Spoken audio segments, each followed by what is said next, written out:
around, no matter what. That is right. Technical difficulties are always around. It's how do we overcome them? And that's what I just had to That's do right. tonight. And tonight I have Sean Day on, and I'm just going to kind of let it flow. I want to talk about getting off the truck, is kind of where I'm at, because honestly, I think that hiring is getting off the truck. And so that's kind of where my thoughts are. And I see we got some other people on here.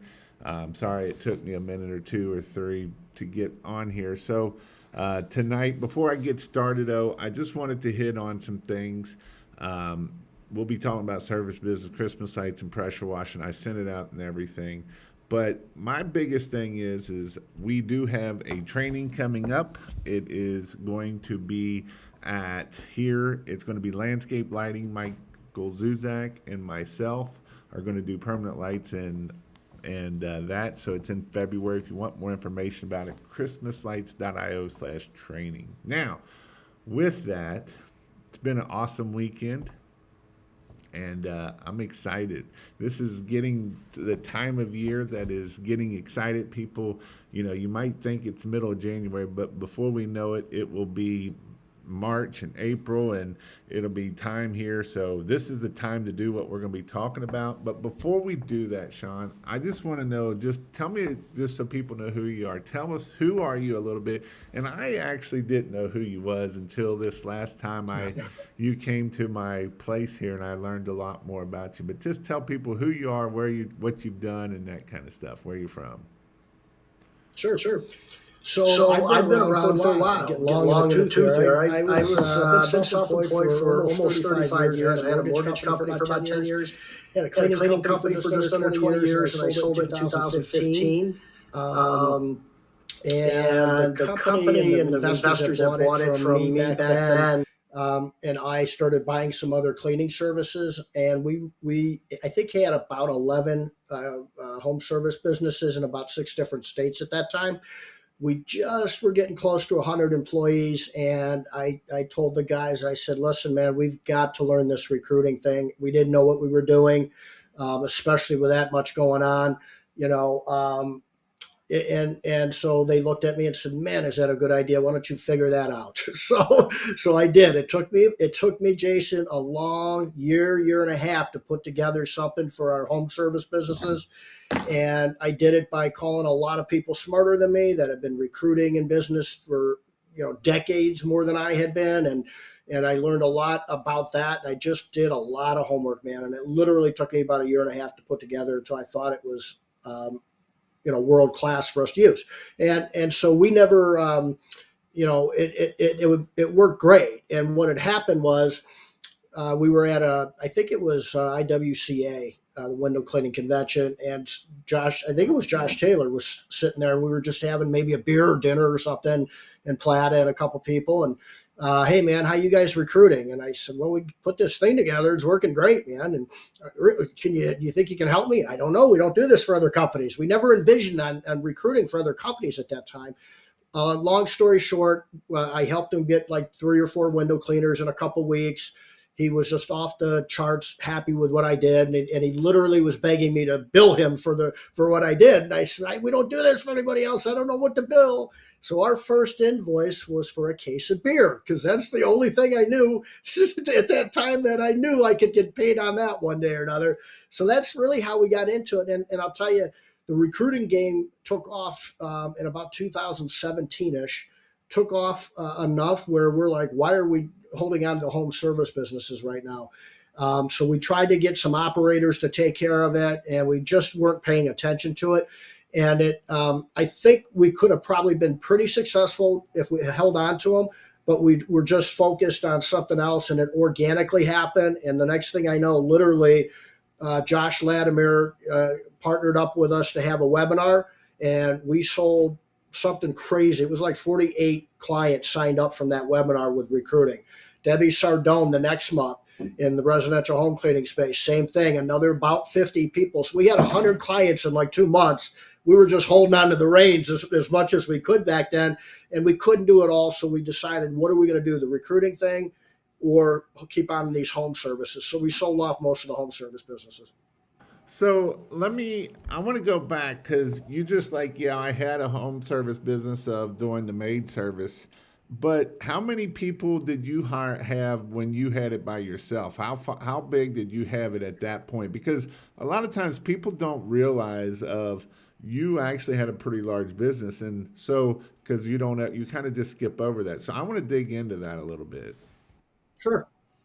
So I had about 45 cleaning technicians, not all full time. They were, a lot of them were part time because I had some commercial stuff too. So it's real hard to do full time commercial. So yeah, we had about 45. I was doing just under $2 million a year. And that was pretty much it in Northeast Ohio. So we had commercial, we had residential home cleaning. I also had a couple other types of businesses that were, I had what do you call the duct work, and I outsourced the window cleaning to somebody I knew that in the window cleaning. So I had carpet cleaning, and I was getting affiliate fees and referral fees from that stuff too, in a major way. Actually, that was a big chunk of my business. And so that's an interesting point of what are some things because as we talk about recruiting and as we talk about hiring and as we talk about getting off the truck, what was the things back then when you were learning of how did you learn how to get off the truck in the very beginning? I mean, it was a matter of I needed to do the best I could to replace myself every step of the way. So that's how I looked at it, and that's how I was, geared towards it. So yep, I'm the sales guy. I actually didn't do that much cleaning at the beginning, to be honest with you. I believe me, I've cleaned enough in my lifetime. That's not what I'm saying, but I invested some money into it. I cleaned a little bit, I trained, and then I got it probably to 5 employees pretty quickly. But it was a matter of me just going for it, man. I mean, I was just selling, selling, selling, and I was hiring. And if it didn't work out, I didn't care at that time. I was just trying to get it rolling. And so I was coming in and out, man, because I didn't understand the recruiting stuff at that time. So one of the first things I did was I figured out, how do I find people that are good and how do I keep them? I wasn't paying enough. I found that out really quick. So I started to research my labor market a little bit more. I found out what some competition was doing. I started to actually go to training stuff. That's when it kind of really took off for me, is when I started to get somebody to help me and mentor me figure the things out, because I was a cowboy for like the first 4 or 5 years of that business. I was all over the place, man. And so once I got some structure from other people, um, I learned that I needed to have the confidence to say, what how do I replace myself? So, in my view was, and what I was most successful at was mainly in income producing roles, not admin right away, because there's no revenue coming in with admin. Because I hired admin way too early, thinking, okay, they'll handle all the mess, and then I'll go do and then I'm like, I'm not bringing in enough revenue because I'm still out there and I'm paying her. And then I'm going, how do that's sort of the two things. Replace myself, not an admin first. That worked for me really well. So if you had to start over, and here's the thing, it doesn't matter if we're talking about maid service business, pressure washing business, Christmas light business, it's all the same at the end of the day. Rather, and that's why I wanted to bring this up because a lot of times, I talk about the pressure washing and Christmas lights, and there is different times of hiring and different things. But if you had to start over, what would you do different? What are some things that you would look at and say, now that you know what you know now, what would you do to start different now? One is, and you talk about this a lot, is it starts with a lot of mindset stuff, and you talk an awful lot about that. So one of the things I would tell people is forget who you are, forget who you think you are. Don't bring your past along. I grew up pretty poor, so I didn't think money was, something I could attain. right? You know, my dad left when we were 8 years old. There was four of us, four kids in the house, and you know, we didn't have money, man, at all. I mean, we didn't have a TV. I didn't have video game stuff. I didn't have nothing. So that was kind of the first hurdle for me, was forget who I think I am, man, and let's erase it.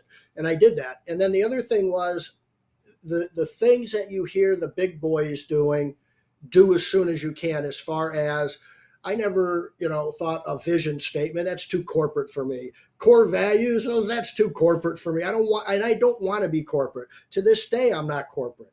I don't like the corporate thing. But there's a reason that these companies have that in place. And $2 million and $5 million companies have to have that stuff in place, or it's hard to get to $5 million or $10 million. I mean, it's probably impossible if you don't have that structure. And so I figured out what my why is, okay, in life, and that's a personal thing. And then I came up with our company vision statement, which is to support that why.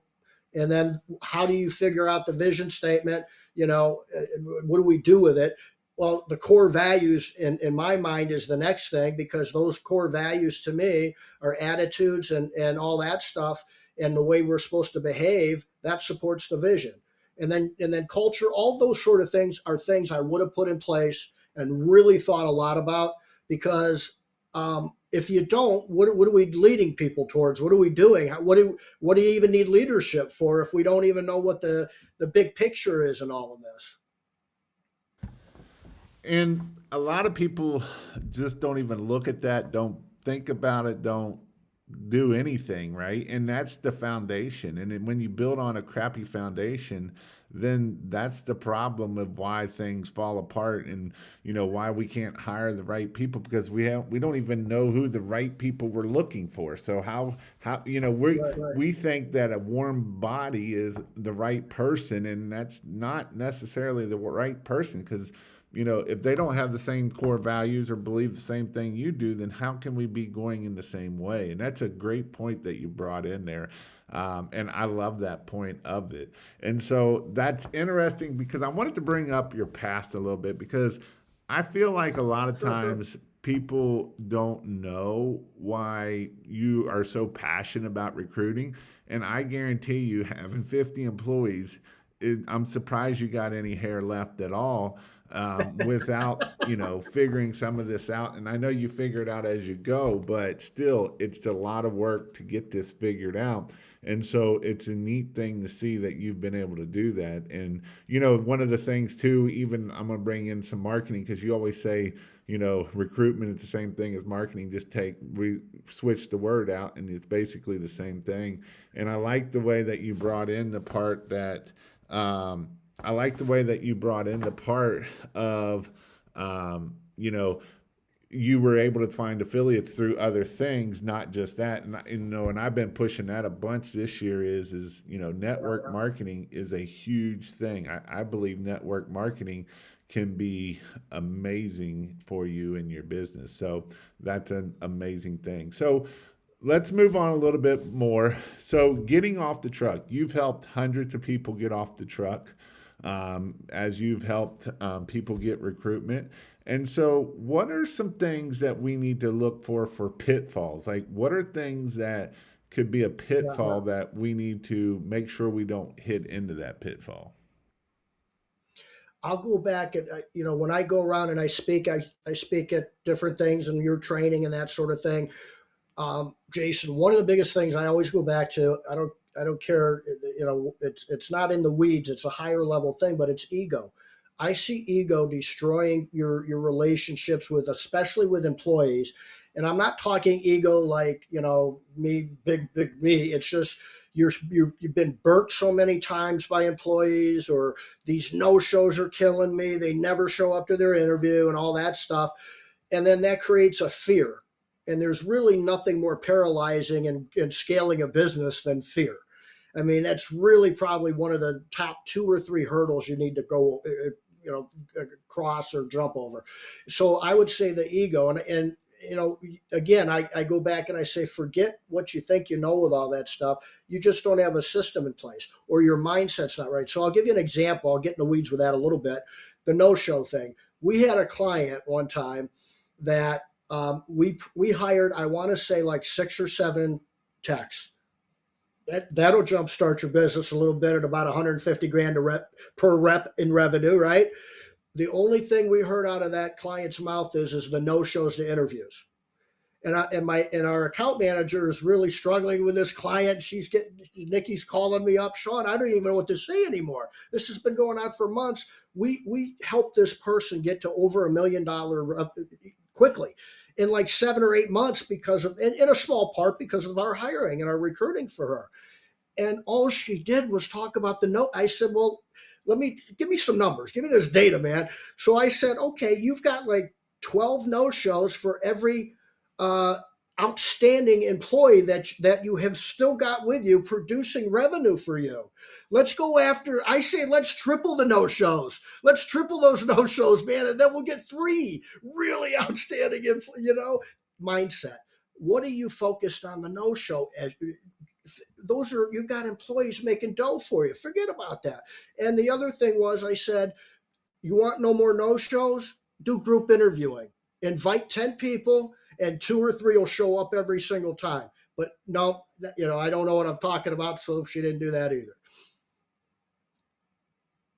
So it's interesting, right? Because the mindset is definitely key. And the words you speak are so important that, when you be careful what you say, because, I know you're big on this too, but right, if you say that you can't find there's no good people out there to hire, well, guess what? The likelihood, it's back to the mindset shift, right? The likelihood of you finding a good person is 0 to none. And it doesn't matter what if you believe it and you say it and you keep hearing it out of your own mouth and your ears keep hearing it, you will never find good employees. You can say, Let me underscore. Go ahead. Let me underscore this point because it's vital. And I want everybody that's listening, old Jason and old Sean here, who are those old timers talking? I know a friend of mine who's a scientist at the Cleveland Clinic, okay? And Ken, his name is Ken, real good guy. And Ken, part of what he did was research like peak performers in athletics and business and so on. And he's talking all this gibberish. And I'm like, dude, talk to me like I'm a 10-year-old, okay? I don't understand what you're talking. He said, in basically in a nutshell, your Jack Nicklaus's, your Tiger Woods, your Bezos, business. He said almost every single one of them that peak perform like that, when they think positive, just like all of us, we go about 2 inches forward. When we think one time negative, we go about a mile backwards. That's how he said it. He said, you think positive and you go an inch or 2 forward, and that's great. But once you think negative, that pulls you back a mile. He goes, those guys just don't think negative. They just think, and they don't care if they fail because they're not focused on the expectation at the end. They're focused on exactly being present, what they're doing right now, and that's it. There's nothing else going on peripheral. It's what am I doing right now? It's not, this isn't why I'm doing this, and now I've got to focus on the expectation, and because that's called the future. And number one, the future is Disney World. It doesn't exist yet. And when it does exist, we call it now. So the future is Disney World. And what does the future do? The future says, what do I need to worry about? What do I need to worry about? What do I need to worry about? They don't do that. They are in, what do they say? They're in that zone. That's what they mean by they're in the zone. They're right here all the time. And I think that that goes back to fear, right? We start thinking about those expectations, that mindset, and we get fearful of those things because there's no reason to be there. What are you there for? Focus on what you're doing right now. Not to say you can't plan, but you're focused now on planning for the future. You're not in the future. And it's a really, I just go back and say it as easy as I can, like Ken did. Positive takes you 2 inches forward, so you need to be positive big time to get a mile. Once you start being negative, man, you get pulled back. You get pulled back so hard, so far. It's hard to come back from that. And you got to be careful around the people that you're around too, because if they're negative, they'll pull you back so fast it ain't funny also. So that's another important key. And the other thing, I've actually, there is no such thing as failure. You're just learning is basically what Yep, yep, you're either growing or learning. There is no failure at the end of the day. And that's right. I'm in a book study. I'm almost to the end of this book study of Think and Grow Rich, and one of the guys always talks about at the very end of the thing is like, in the future or in the past, it's already gone. Don't worry about it, right? There ain't nothing we can do about it. In the future, it ain't here. The only thing we can control is today. That is the only thing that we can control is today. And so, what can you do today to get you where you need to be at? Sean, and if anybody else got a question, this is a good question, because what is a group interview? Do you interview them together, or you just have them all show up at the same time to interview separately? Great question. Our group interviewing and the way that I've been training our and coaching our clients is a little bit different, almost revolutionary, if you want to call it that. But it's basically, I'll take you through sort of the workflow of it and how it plays out. Somebody clicks on the job ad, they apply, and they set up an interview. We never tell them it's a group interview. What we tell them is when somebody qualifies with us and they're going to set up an interview, the day and time, there's only 2 days of the week that we interview. It's Thursday at 5 or Tuesday at 5. That's it. So that automatically sets up a group interview organically in a way. And so what we never say it's going to be a group interview. What we tell them is this: what to expect at the interview. It will be 0 questions. It will be 20-minute presentation by the owner or manager of the company as to why you're going to wake up every morning and love to come to work here. That's it. That's revolutionary. I can tell you what that does to your no-shows. They're going to show up to that interview with no questions. We say no questions, no stress.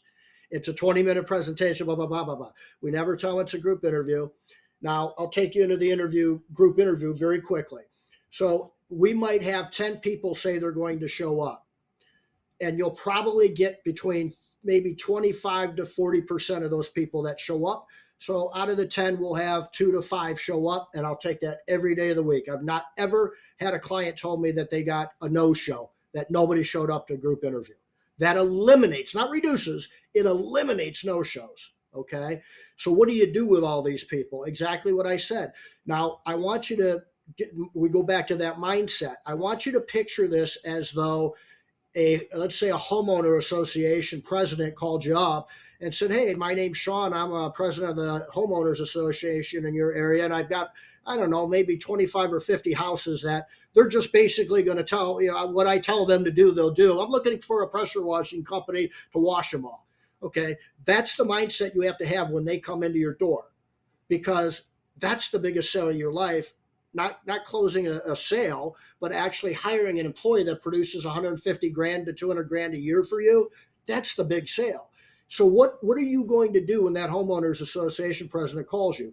You're probably not going to sleep. You're probably going to rehearse in the mirror what you're going to say. I guarantee you the truck is going to be spotless. You're going to look very well groomed. There'll probably be coffee on it. Why don't you do that for these guys when they're coming in to produce for you? We do. We've got a name tag that says, hello, my name's Sean. I have somebody waiting at the door on the days of the interviews. And when somebody's coming in, we open the door, we shake their hand. Hi, my name's Sean. What's your name? Fred. Let me get a name tag for you. I don't want to forget your name ever. Again, Fred, come on in. I've got coffee, pop, monster drinks. We got energy drinks. What can I serve you? We get them all, and we say, we're going to have a few other people join us at this presentation. Okay. So that's sort of the setup of it. And that's exactly what it is. It's a 20-minute presentation, but the screening in it and what you uncover in it, if you do it the right way, it's the best damn interviewing I've ever seen in my life. If you want to go one-on-one and ask the questions about your strengths, your weaknesses, tell me a joke, sell me a pen, all the other stuff that we've been doing since Moby Dick was a minnow, okay, that's old stuff. That if you want, and I can tell you right now, anybody out there that interviews me, I'll bullshit my way through an interview and you'll hire me in a minute. So if you want to hire bullshitters that get through interviews real good, do the one-on-one. If you want to find out what these people are about, do the group interview. And it's it's really cool how we teach that. Good. And it also helps keep the no shows, right? And that's the biggest thing of it. Big, Uh, big time. and here's another question that we got. It is, what is the why? Core belief, purpose? Question mark. Is that like a mission statement? I'll let you hammer on that one. You betcha. So I think the why is very personal. In fact, my employees don't even know what my why is, because this is me. This is like in the soul of who you are. Okay. It also is very personal, that overlaps in the business. So it's mine. Okay. And I'll tell you what mine is. Mine is that I happen to believe that if one of us is God's kids, all of us are. If one of us isn't, then none of us are. Okay. I start with that. So then, if that's true, which I believe it is, then my why is to wake up every day and serve God's kids to the best of my ability. That's it. Everything else is his business, not mine. And that's how I live my life to the best I can anyway. That's my why. Then, okay, now the vision statement. The vision statement needs to support that in the business. This isn't as personal, but it's supporting my why. So a vision statement is got to entail all your employees, and it's sort of the North Star and where are we headed type of thing. So here's our vision statement at Hire Lead Chill. It's to match great employees with great companies and to solve our clients' employee problems so they can sleep well at night. That's a big thing there at the end. It's not just dating game where I'm matching employees with companies. That's just part of it.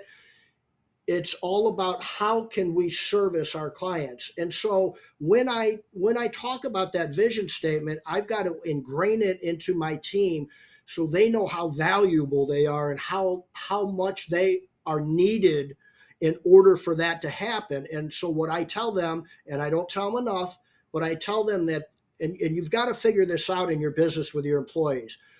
We are changing the world. In our little world, our small part, we're changing the world. I tell my team that.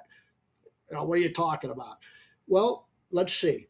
We've placed tens of thousands of people in employment. Candidates from Indeed or Facebook. We've gotten jobs for tens of thousands of human beings in this country. They get paychecks because of us at great companies. That's pretty damn impressive. And now if we can help Jason or Fred or Susie out in their business, and they've got, not only are they fully staffed all the time with great employees, but maybe they've even got 2 or 3 people waiting to work for their company where they've always been used to being short staffed. You better believe. So I tell my team, we're trying to put divorce lawyers out of business. That's what we're trying to do. You're going to be a better husband or wife or a better friend, a better father, a better spouse if you don't have to worry about your employees. If I lose 2 customers tomorrow, I will sleep just fine, and my wife and I are going to go out to dinner Friday. I don't like it. I'll replace them though. But if I lose 2 or 3 employees tomorrow, I'm going to be staring at the ceiling going, what am I going to do? How did I get into this mess? Why am I even in this anymore? What is, the employee side is where we're giving people the opportunity to be more peaceful. And that's what I'm all about. I want you to be able to grow and scale a business and do that with some peace along the way. It actually can happen, believe it or not. So that's the vision statement part. So as we move forward, when is the good time to start hiring people? So right now we're in January, middle of January. We're actually on the other side of January. And most people are going to start in March. When do we need to start looking in March? And then for Christmas lights, do we need to start looking in October? So I'm going to kind of make a 2-part question there. Yep. We do a lot of seasonal hiring for Christmas light companies, so I'm definitely in tune with that. So I would say a couple things. One is if you hire 2 or 3 weeks too late, stress. Your employees are now stressed. Quality might slip. You're going to lose tens of thousands of dollars because you're going to be fully booked and you can't get to the jobs. If you're 2 or 3 weeks early, oh boy, I guess you're going to really train them well instead of not half-ass train them. You're going to really build a relationship with them. You're going to onboard them maybe a little bit slower than what you do. When we're talking the best time of the year, you can Google this. This isn't Sean saying this for like emergency or anything or urgency.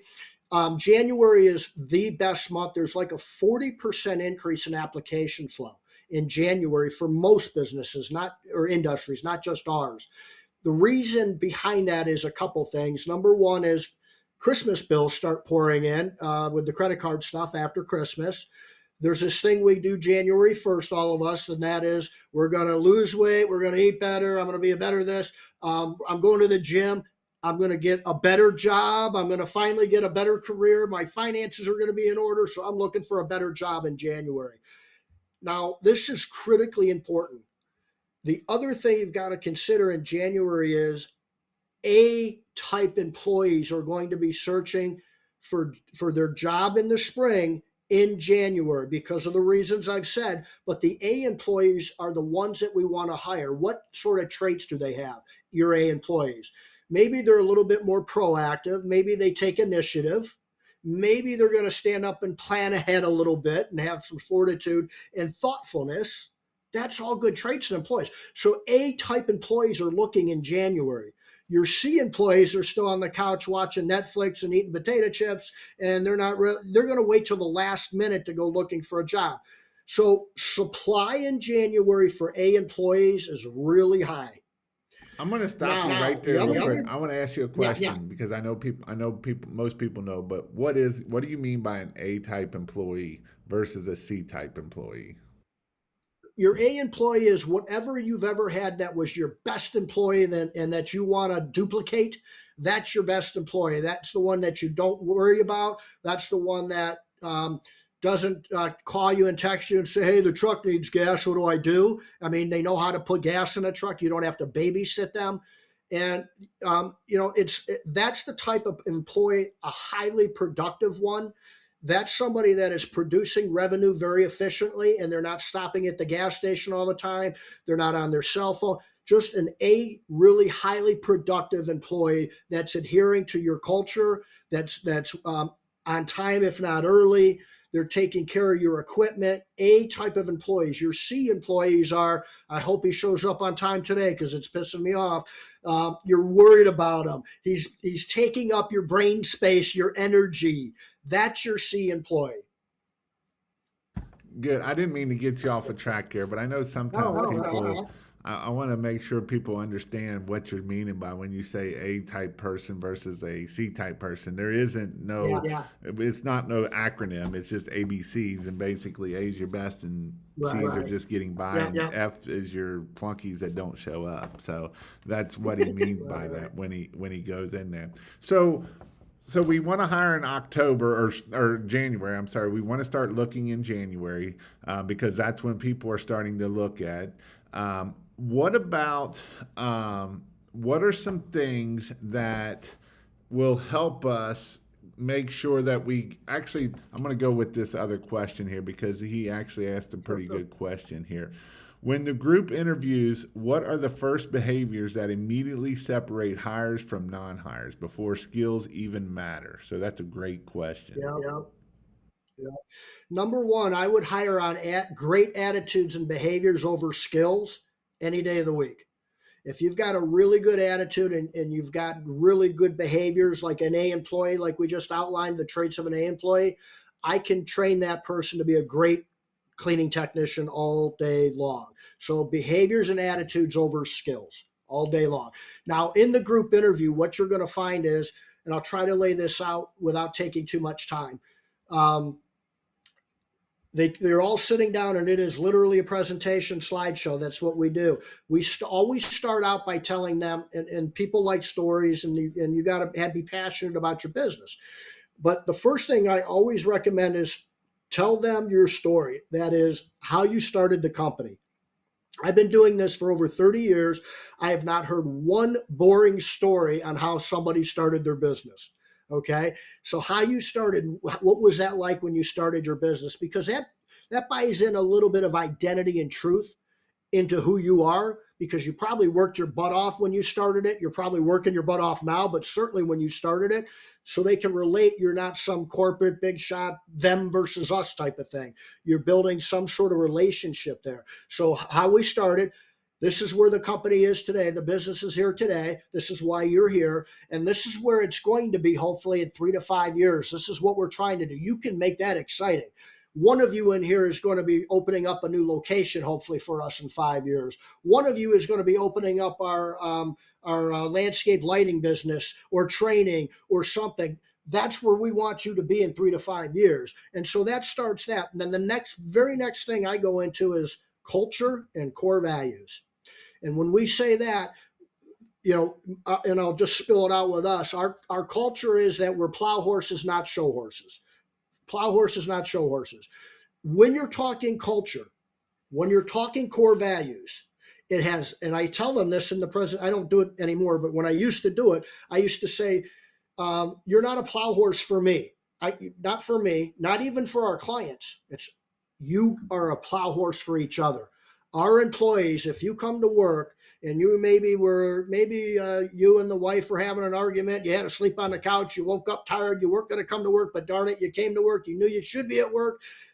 If you're like that and you came to work, maybe one of your fellow employees is going to have to throw you up on their shoulders and help you through that day. That's what a plow horse is. Not for me, not for the company, not even for the clients.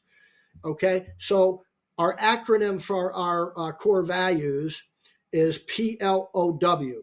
The P stands for positive attitude. Not for me, not for the company, not for my clients, for each other. And we say it like this.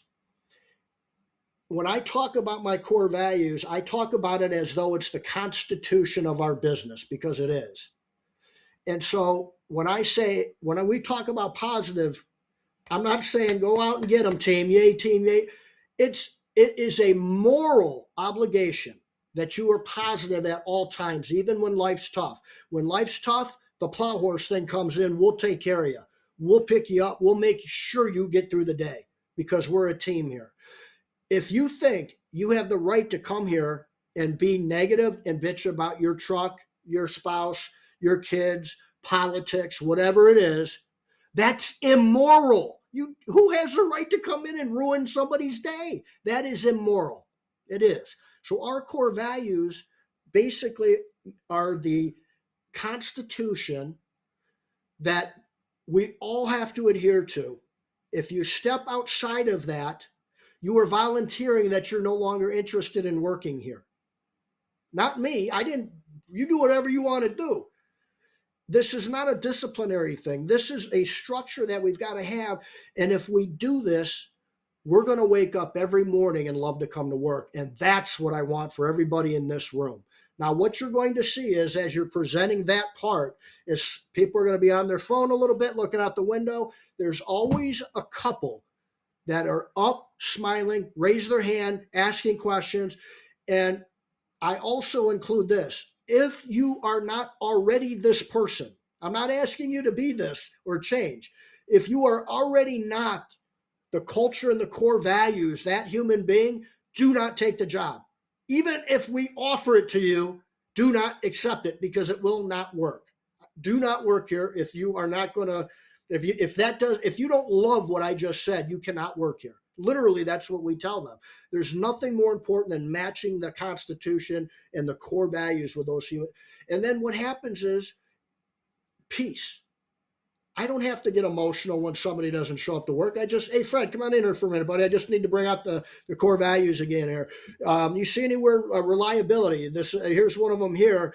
You're 15 minutes late. Do you see anywhere in the core values where maybe you stepped outside of it? That's all. I'm not screaming. I'm not yelling. I'm not threatening. Okay, don't let it happen again, whatever your policy is. Same thing when somebody comes in early every single day for 5 days. Hey, Johnny, come in here, man. I want to take a look at these core values. I can't tell you how happy I am that you're here early. I mean, you talk about reliability.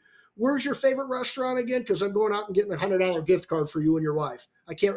Okay, boom, done deal. So there's nothing emotional about any of that. They're self-choosing whether or not they want to work for you. And if they're choosing not to, by stepping out of your core values, eventually we write them up and then we replace them. It's that simple. And then the rest of that's the really meat of the presentation. The rest of it is how we pay, what services we provide, all that. And at the very end of it, normally what happens is one or two people will come up, the rest say thank you. Any questions? Great. The rest say, hey, thank you. We tell everybody we'll get back to you in 24 hours or less to see how things are feeling. Okay. Usually one or two people stick there and go, man, I loved everything. I've never had an interview like this. You guys are awesome. I love that part about this. And I really, in 5 years, hope I really want this job. If we are not fully staffed, I put my hand out and I say, you're hired. I always say subject to a couple things. My insurance company makes me look at driver's records and this and that and the other. Why on earth would you let that human being walk out the door if they are absolutely psyched up about what you just told them about yourself? Why would you let them leave? That's it in a nutshell. All right, there you go. Great. That's a good point. I mean, you pretty much put everything in perspective of running it through a presentation, and it is important that you do group interviews. And it is one of the things that separates the good from the great. And so, I was in the past, I used to be that way. I was the one, you were breathing and you came in, you were hired pretty much. And that's not right. I guarantee it's not right. And so, and this doesn't matter what business you're in, I do other things, and now that you can get more people versus that, you can pick and choose, and it just makes things a lot better and a lot easier at the end. I want to move a little bit different here, because this is for the new guy. He put in here, my goal is to hire two or so in next 2 or so years. What are some things that we need to make sure that when we are hiring for the first time, what are some things that we need to make sure that we have done? And so some of it is, we got to have payroll, we got to have these things, some of this here. But actually, I'm going to rephrase this. What is the biggest pitfall if you don't have something ready to go when you hire someone when you're first starting out? And I'm going to give you a little bit of what I believe it is. And it's, what's your training? Because if you just, and if you don't have checklist training, something that they can go step by step, you're literally setting them up for you're setting yourself up for failure. That's exactly what I was going to say, training. We've done surveys, and there's other surveys I've read. Money's important, but never is it number one. And they've already looked at job ads. They know what you pay if you put it in your job ad, so it's not the money. The number one thing new employees, especially blue collar type employees, okay, the number one thing that they want when they in their first 100 days of working at a new company is confidence. They want to know how to do the job the right way, and that's training. If you hire somebody and you onboard them in a day and expect them to just know and learn and on their own, they're not going to last with your company, and they're going to go tell everybody in the world about how terrible it was to work there. You guys don't know what you're doing. You've got to have that training, and you've got to be able to train the exact same way every single time with every single person that comes. It shouldn't veer. Your training should be a system, a process, a list of check marks, not in a very specific order, and it really has to start there. And I would submit that, and I think Jason, you support this or you coach on it, is a working interview too. There's nothing wrong with a working interview when you're going through the onboarding and training, and probably a little bit more about that in the field than I do, but I think that's wonderful to do that. And I think that's, when you do that though, I wouldn't call it a working interview. I would just tell them, let's go out. We're going to spend a day or two out, and I'm going to make sure that this is something you're comfortable with and that you like doing. So let's get your feet wet a little bit. And if it's something after a couple of days, Fred, and you're like, man, I don't know if this is for me, that's okay. We'll part ways. No hard feelings. And maybe I can even help you find another job or something. No hard feelings. Barry posted something here, and I'm going to tie this back in with this. You got to have clear description of each person and their role and their expectation. And back to the working interview, and even if I did a group interview, it's one of those things of, for instance, Christmas lights. Like, if you're afraid of heights, and this job may not be for you. Now, not everybody's got to get on the ladder, but we got to have roof guys. And so this is one of those things that, hey, we're going to set this ladder up, and you're going to know real quick who likes the ladder and who isn't afraid of that ladder.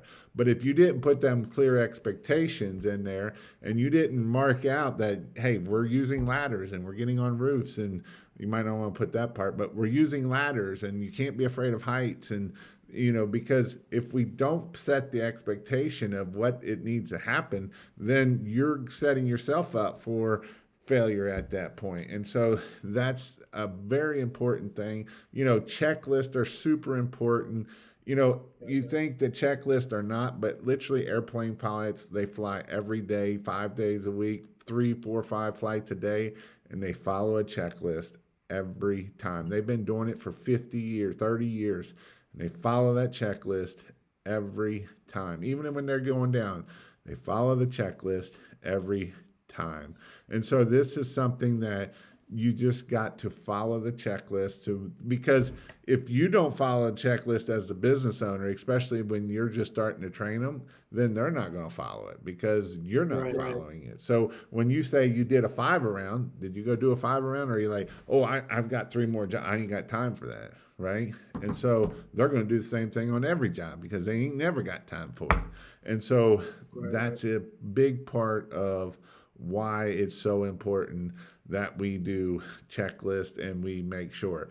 I'm sure in the maid service, I'm sure you had checklists to make sure that they did all of the things to make sure that they did their routine and they didn't miss nothing. In Christmas lights, you want to have a checklist. In pressure washing, it's a big time checklist. And it's back to customer service. So my wife went and took her van today, or this past week, and get the oil change done.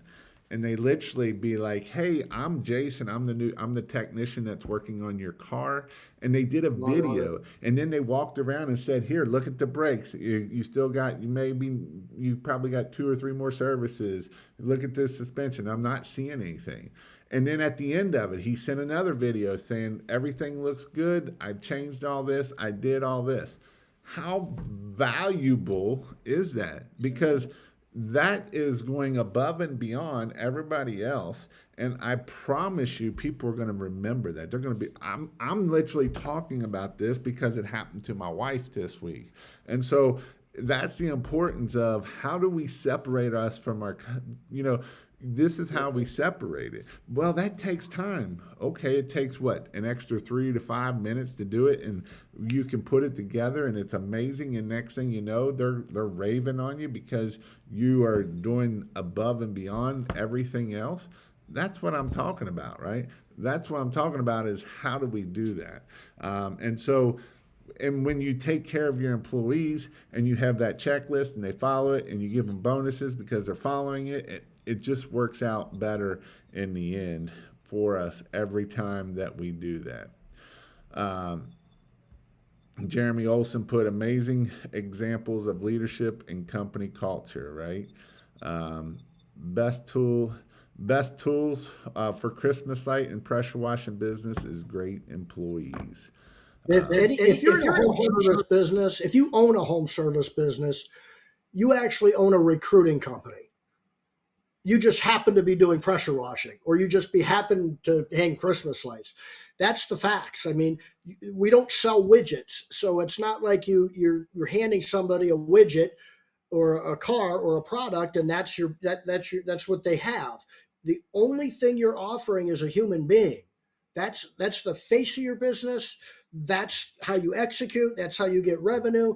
I mean, you're in the recruiting game, whether you like it or not. And if you master the recruiting game, you're going to have a successful business. I mean, at least you're going to have the odds of it.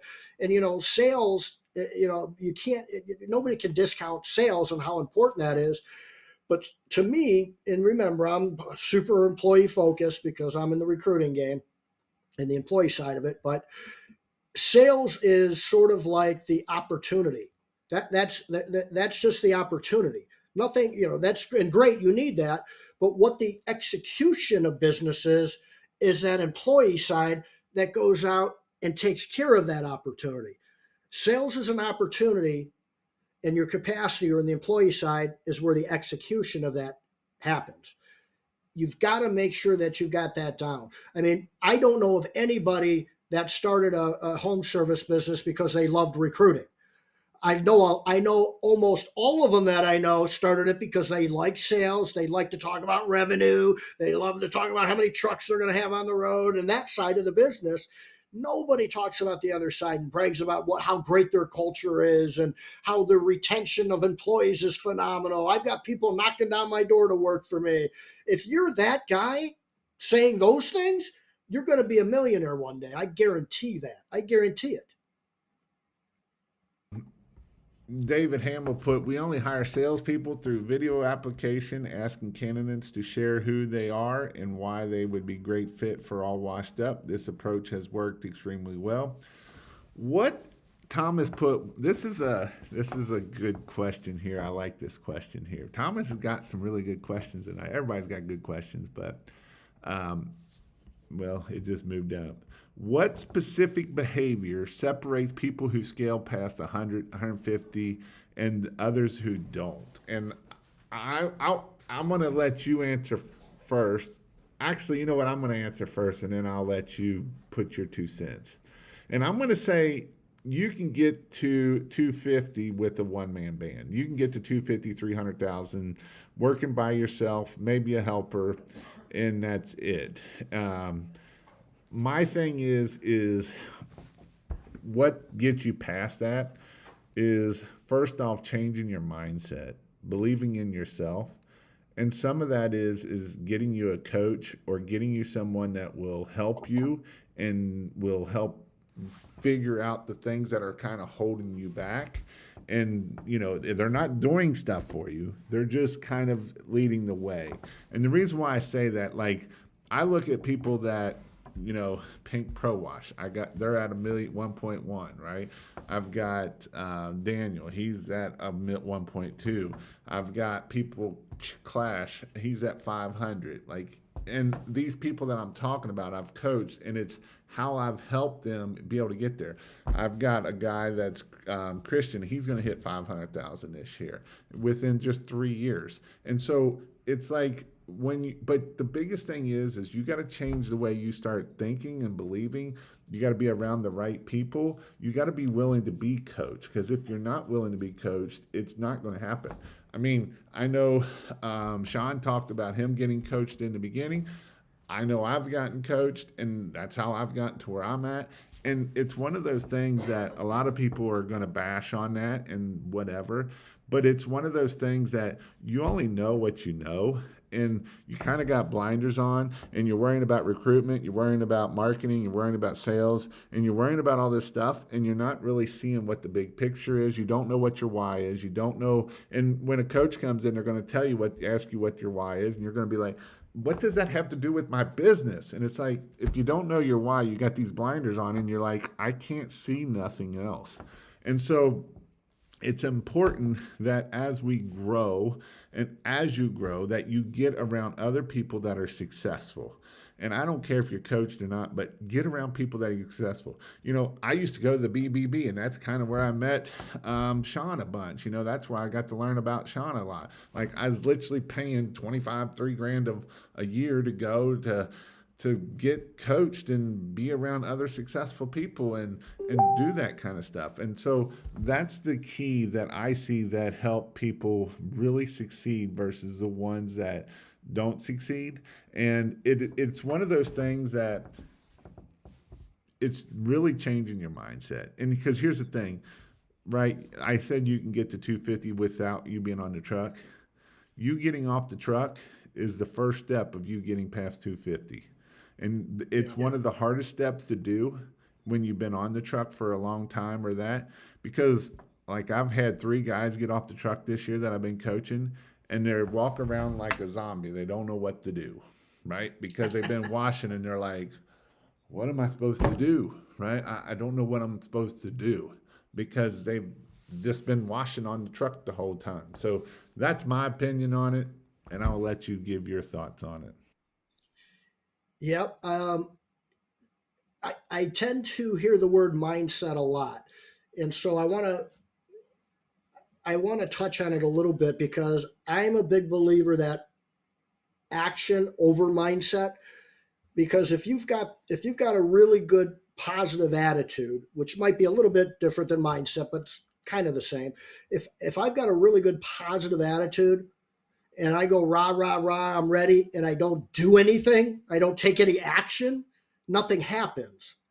So taking action on the right things, and I think that I think it's a matter of replicating what you started to do. Somebody needs to take that over.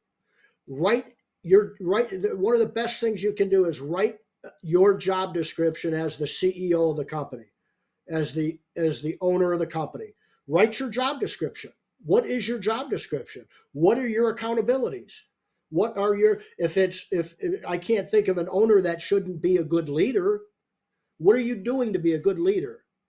Are you leading? Where are you leading them to? Do you have a vision statement? Are you picking up books about leadership? Are you going to a leadership conference? Are you going on YouTube to learn more about leadership? Leadership is the most important thing in the world when you're trying to grow and scale a business because you've got to lead human beings in that direction. I mean that you can't be $1 million company by yourself. So you've got to have people. And I think Barry said something in there about trusting them too. That's a big thing. And I think that's the fear thing a little bit I talk about a lot is that fear. You've got to, and if you have that checklist, if you've got that checklist and you've trained them and they've got the behaviors and the attitudes of those A employees that you want, trust them, let them go. You're on to the next thing. And then they can train somebody.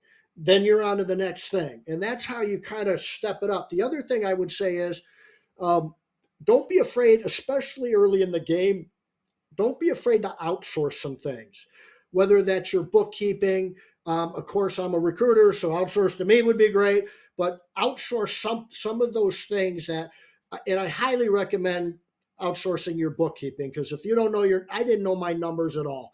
I had a shoebox full of receipts and went, here you go, figure that out. When I got to figure out my numbers and not just look at my bank account, things changed quite a bit for me. It woke me up quite a lot.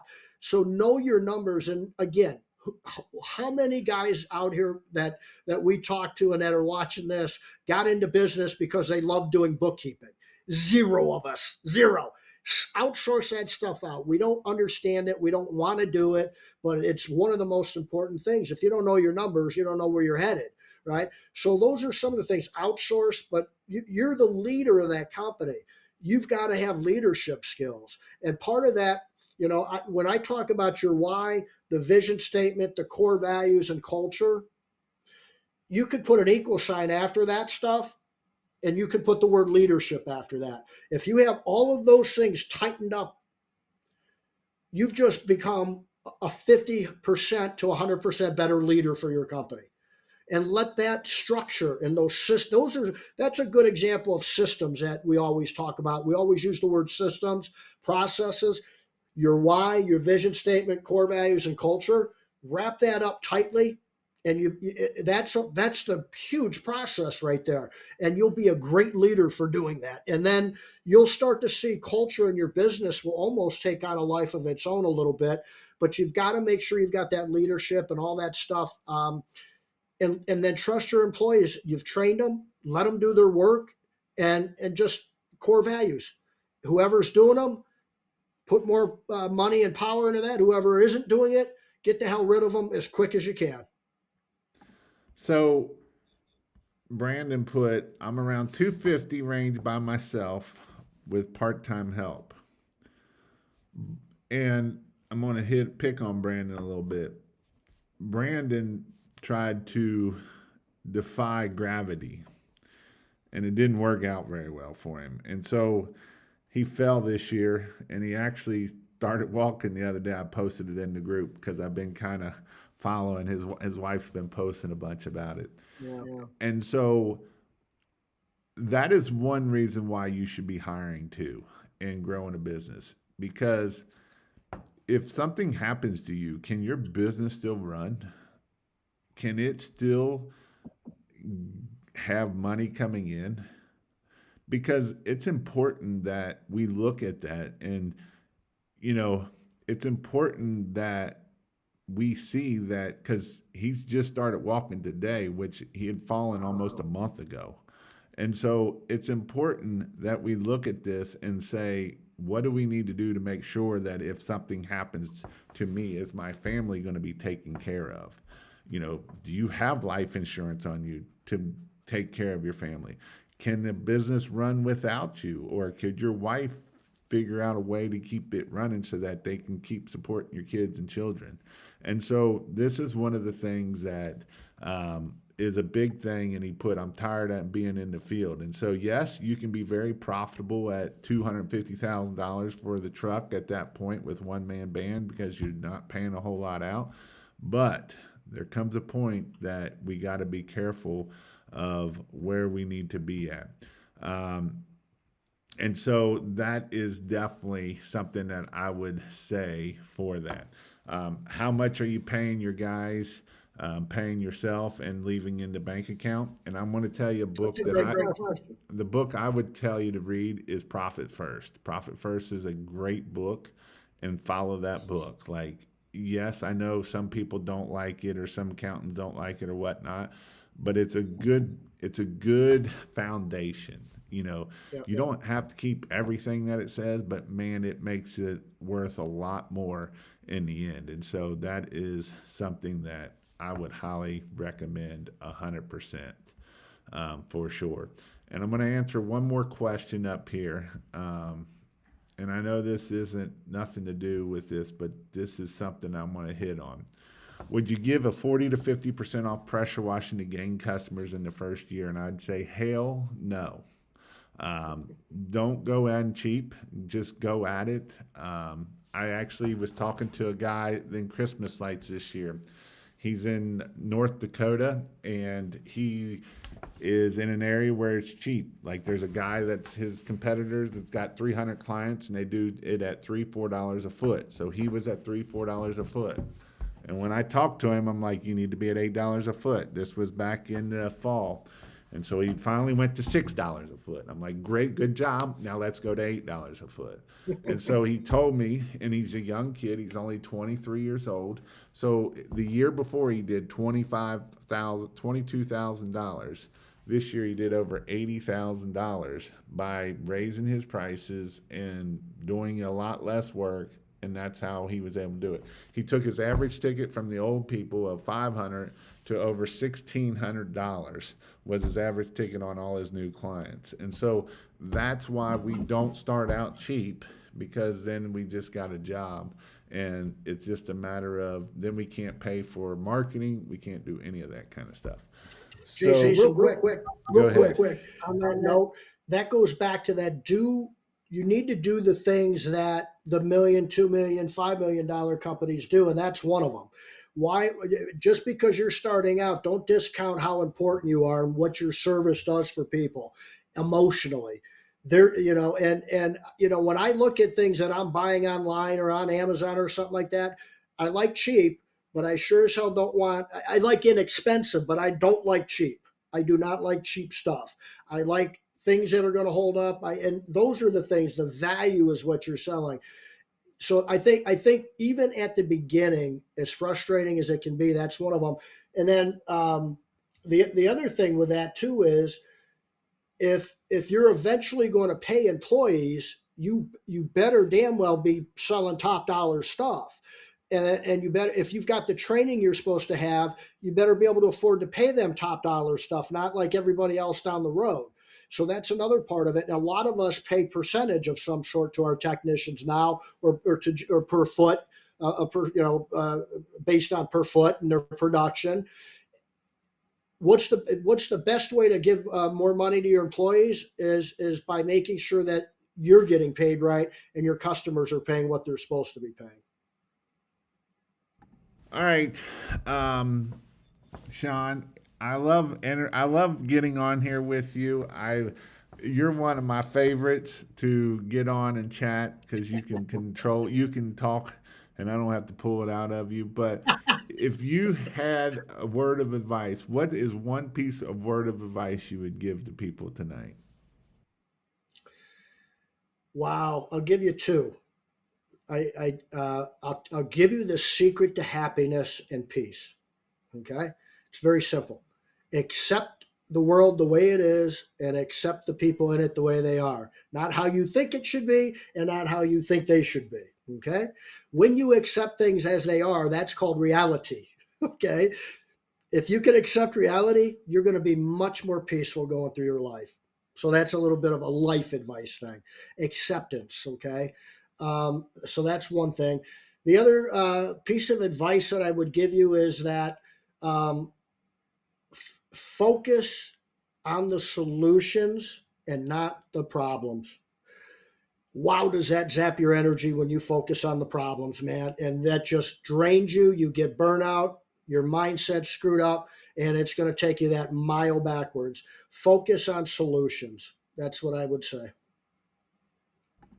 I like what Jeremy put here. A lot of people who say they can't find good crew have bad culture, leadership, and don't pay their people what they're worth.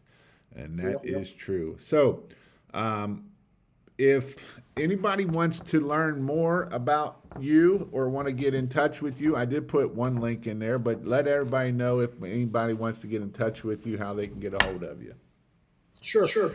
I'm all over Facebook, so you can message me. I've got a Hire Lead Chill live and podcast. It's called Hire Lead Chill. The name of the company is Hire Lead Chill.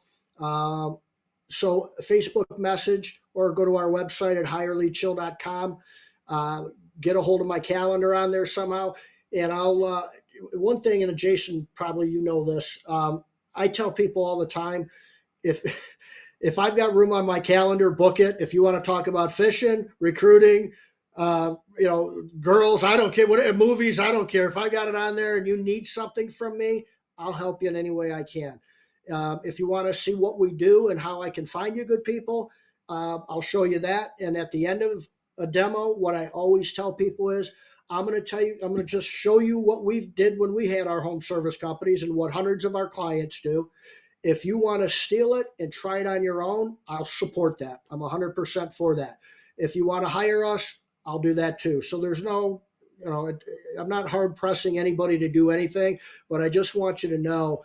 And we do have something I'm putting together in a community that's going to tell you exactly the steps of how you can figure out your why, the vision statement, the core values, your culture, and then retention. And it's going to be in a community. I'm working on it, probably going to be rolling it out this next week. Awesome. How to determine what to pay a guy. And that's kind of one of those things of what you need to look at and where you are. And, if you're in California is different than if you're in Tennessee. And if you're in Tennessee is different than if you're in Michigan. And, some people can get away with 15 bucks an hour. Some people can do a lot more. So coaching, I actually got two different things. kingofpressurewash.com / is on my membership, is my weekly coaching call. If you want something that's a little bit more than that, every Monday night I do a Zoom call and people come in and ask and that. I also have my other one that is mentorship, kingofpressurewash.com / mentorship. It's really designed for people making over 100 grand or more. And that's who that's kind of designed for. And it's to help you. We have people that are at $5 to $1 million in there. So those are my two options. Again, if you want to learn about permanent lighting or landscape lighting, I am having a class here in February. You can go to christmaslights.io /training. So again, thank you, Sean, for coming on. It's always a blast. And with that, we'll see you all later. And hang on, Sean.